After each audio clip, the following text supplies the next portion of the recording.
on the outside. So I clicked on here. Notice it closed it because I only went 1/1000 of an inch, and I think that's the default. Okay. Now, if I hit enter, it didn't give it to me. Usually there's a little red circle right here. And that little red circle is just saying, hey, your lines don't connect here. We found a little hole and we closed it. Okay. That's all that is.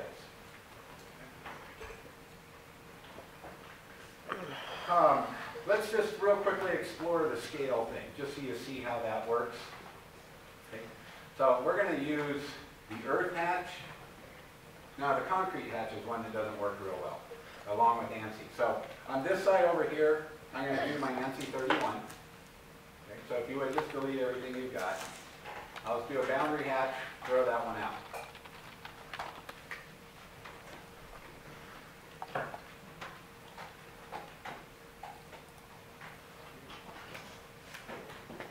Now I'm going to go to the other side, and I'm going to boundary hatch this side. Now for my pattern on this one, go grab your AR-concrete. So for your pattern on another one, you're going to go down to your list, and you're going to see one called AR/concrete. So this is meant when we're cutting open concrete.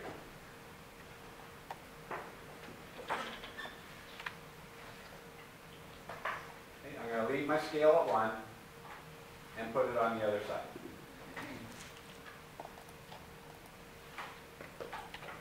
Did you get anything to even appear over here? No. I got some dots. Some of you might have a dot, some of you might have a triangle. Some of you might be like me where you have nothing. Mine looks nice. What's that? Mine looks nice. Okay, your scale must have been, or your object's bigger, is probably what happened. Okay, so here's a case where that AR concrete's got a scale of 1, you don't really see a whole lot here. This one with a scale of 1 looks like this.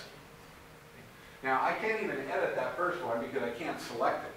But if you guys got a dot or a part of a triangle, you can double click those dots and you should be able to open your hatch on that. I don't even have a dot. So I have no way of selecting it. I've just got to delete. Yeah. Let me close my corner back up here first. Okay. That might have caused me a problem there. Let me just real quickly. Give me a second here.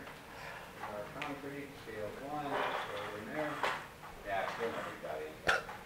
Okay, I'm going to have to change my scale.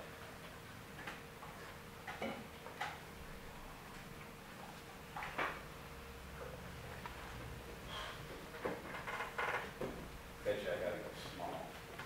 There it is. So what do you change your scale to? Okay. Well, if you see a dot or anything in there, Yeah. just double click it. Okay. Okay. And then you see a scale thing right here? Yeah. Change it. What? Bigger or smaller? It's all over the place. I went 0.1. 0.25 showed up good for mine. 0.25 showed up pretty good for yours. 1.5. So what happened to this scale? As I went smaller, 0.1, it got much smaller too, right? This one will tighten up also, but they're going to work opposite each other. If I come over and let's say our DSF is 1 to 10.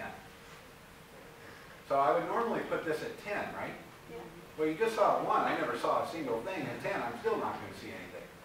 Because what I'm looking at that is probably one of these areas like right in here where there's nothing. Now, if you do that to this one, it's going to behave differently. So this is what I mean by start at your DSF, and then you're just going to have to start adjusting. This guy, I might be scaling it up. This one, I might be scaling it down. And the earth hatch works different again. They're all over the place, is the point being. So I would take these. You're never going to know how they look until you print them. But when you print them, make sure you're looking at these hatches. Can I understand that that's a concrete hatch? Do I see these little triangle pieces which represent aggregate or rock that's in concrete? Do I see these little dots which represent the sand particles? If I don't see them right, can't get them. And then the other thing you're gonna get is, let me change